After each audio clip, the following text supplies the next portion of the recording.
Les photographies sont transparentes. Nous voyons vraiment le monde à travers eux.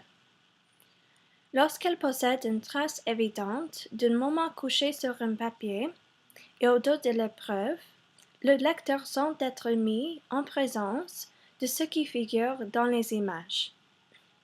Aujourd'hui, je voulais vous présenter une photographie créée par moi-même, mais prise par mon ami.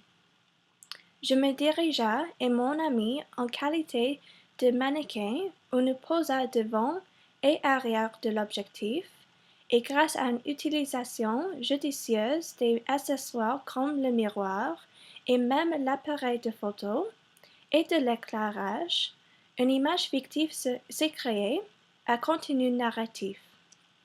En fait, je vais vous montrer comment lire une photographie.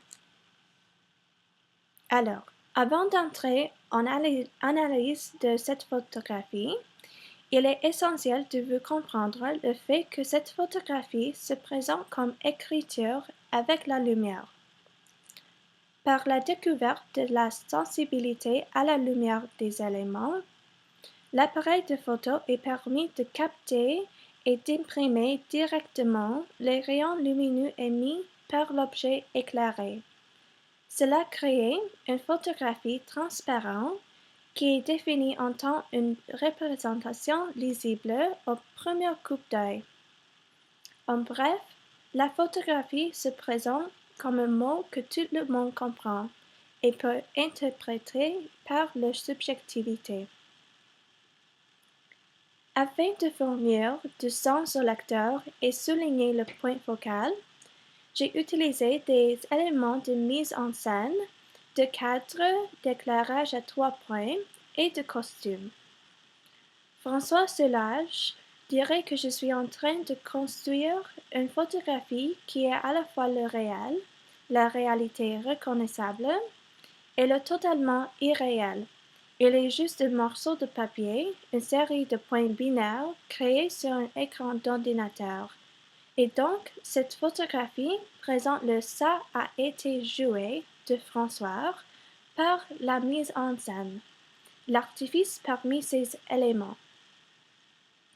Le cadre, par exemple, crée à la fois un sens de lieu et de l'humeur, et il reflète aussi l'état émotionnel et spirituel du personnage. Cette photographie est sélectionnée pour être tirée dans un lieu naturel chez moi, où les détails simplistes procurent une sensation d'ambiguïté et le mystère de quelque chose de l'inconnu. Un autre élément connu, comme l'éclairage à 3 points, de l'arrangement de touches, de remplissage et de rétroéclairage, procure un éclairage de la scène photographique et par conséquent, les 3 directions différentes de lumière fournissent une impression de profondeur. J'ai intégré l'éclairage discret pour lancer de grandes ombres sur moi, pour donner à cette atmosphère sombre et mystérieuse de la lumière d'obscurisement. Sans doute, l'aspect le plus facilement perceptible de la mise en scène est le costume. Le costume exprime la personnalité ou le statut d'un personnage et pour signifier les différences entre les personnages. Ici, mon ami et moi sommes tous deux dans l'usure contemporain. Lui, il portait des jeans et des t-shirts avec une coupe courte pour ressembler à l'image d'un homme. Considérant que moi, et mon t-shirt à fleurs, cheveux longs et boucles d'oreilles dégage une image d'une femme. Donc, il y a des similitudes d'aspect physique de concept sur l'image d'un homme et d'une femme qui fonctionnent comme l'ensemble de traits pour représenter une analogie. De plus, en regardant cette photographie, je ne résume pas à un simple coup d'œil sur le papier glacé. Il s'agit à la fois d'un compromis à faire avec le photographe, avec l'image elle-même et avec moi-même. Elle permet donc de mieux comprendre la difficulté à me considérer et à me reconnaître moi-même, que je le retrouve également dans l'écriture autobiographique, car elle y fait ressurgir une présence presque palpable. Enfin, il y a l'élément de l'espace. J'ai intégré l'espace profond pour encadrer les emplacements des objets, à la fois proches et lointains, à partir de l'appareil photo. Cela donne une grande importance à la distance entre mon ami et moi, ainsi que l'obstacle étant le miroir qui existe entre nous. Comme on le voit, l'espace profond est utilisé en cette photo pour souligner combien je suis loin de mon ami et le miroir qui agit comme une barrière, ce qui ne me permet pas d'exprimer ma vulnérabilité. Dans l'ensemble, la mise en scène photographique permet le contrôle de l'image, construit une narration et ainsi créer un univers de l'imaginaire et de la subjectivité de la créatrice.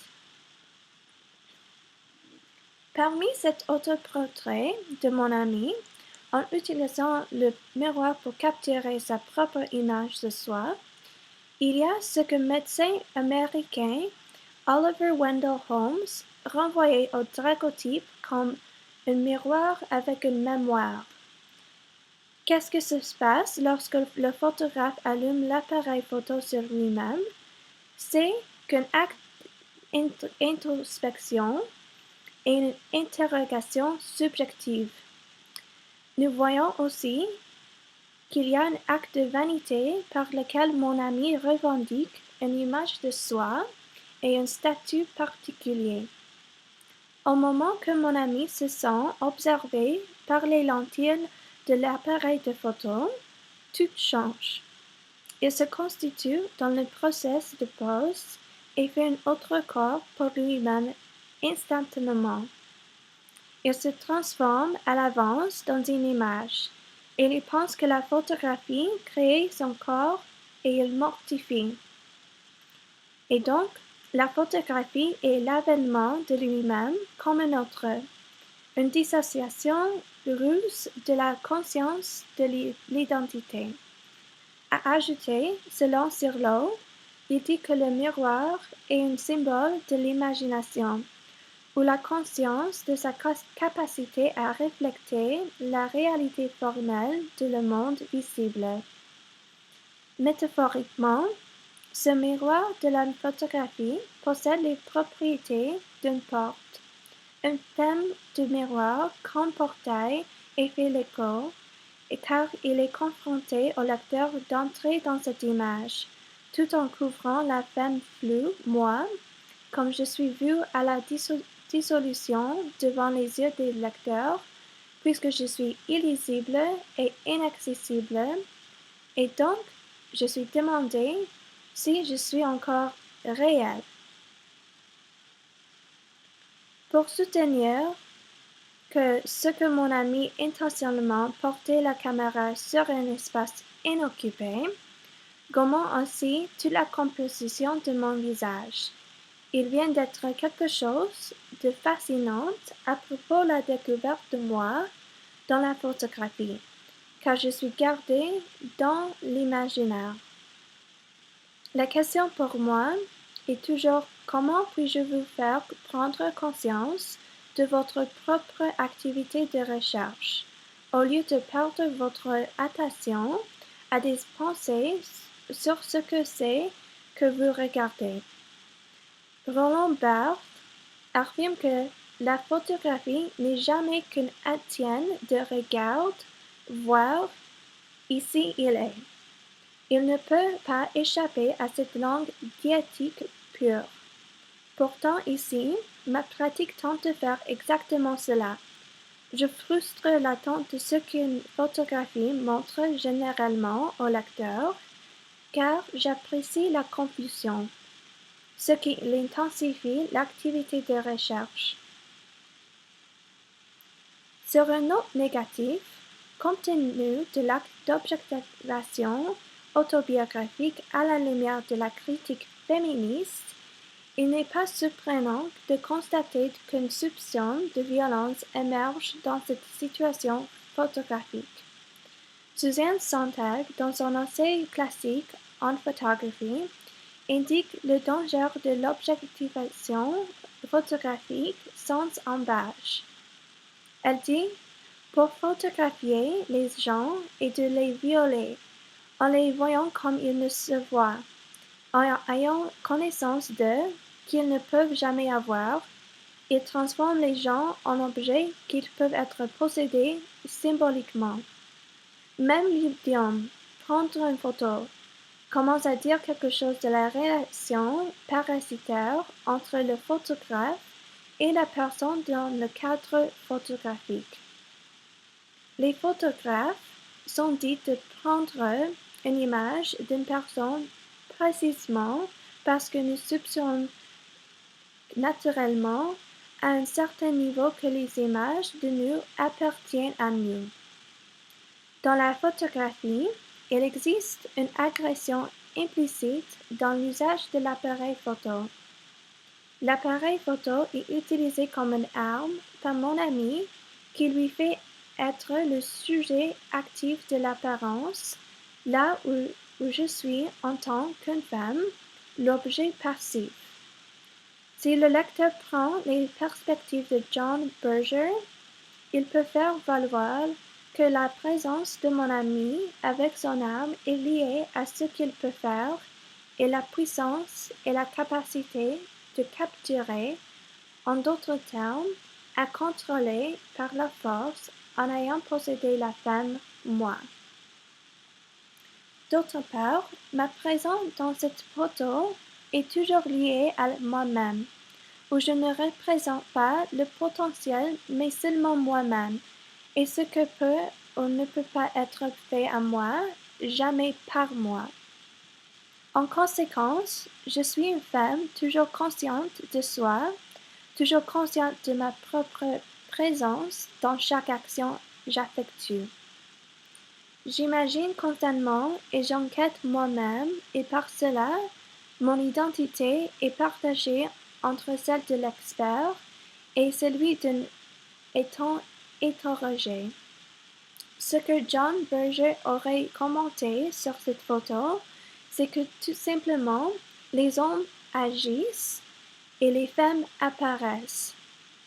Et pour la femme ici, la valeur de mon soi est mesurée par la façon dont je suis dépeint à mes propres yeux, dans les yeux des autres et dans les yeux des hommes, et si l'aperteur détient de plus une arme comme une caméra, je me objectivais davantage comme un objet d'un regard. En fin de compte, l'appareil photo prend vie métaphorique par me prendre à la complexité sans fin avoir le pouvoir violent et me transforme en un spectacle et l'objet unidimensionnel. Au contraire, l'appareil photo est une arme que mon ami utilise sur soi-même, mais aussi, cependant, il l'utilise pour indiquer que ça et c'est lui. Le ça est du photographe, mon ami, est la première étape selon Roland Barthes vers le ça a été de la photographie. Nous trouvons que le ça y est du photographe au moment de la prise de vue et le c'est moi. À chaque fois, le pronom démonstratif pointe le geste photographique de façon ostentatoire, comme si la photographie s'accomplissait toujours dans la démonstration d'elle-même. Lorsque mon ami est en contrôle comme il veut se présenter, car il est photographe de cette photo, il installe une construction de son image de comment il veut se reconnaître et se souvenir. Il s'agit d'un autoportrait en scène qui frustre notre impulsion, le voyeurisme, car il apporte cette forte sensualité d'un homme étant au pouvoir et le contrôle sur la façon dont il veut représenter la femme.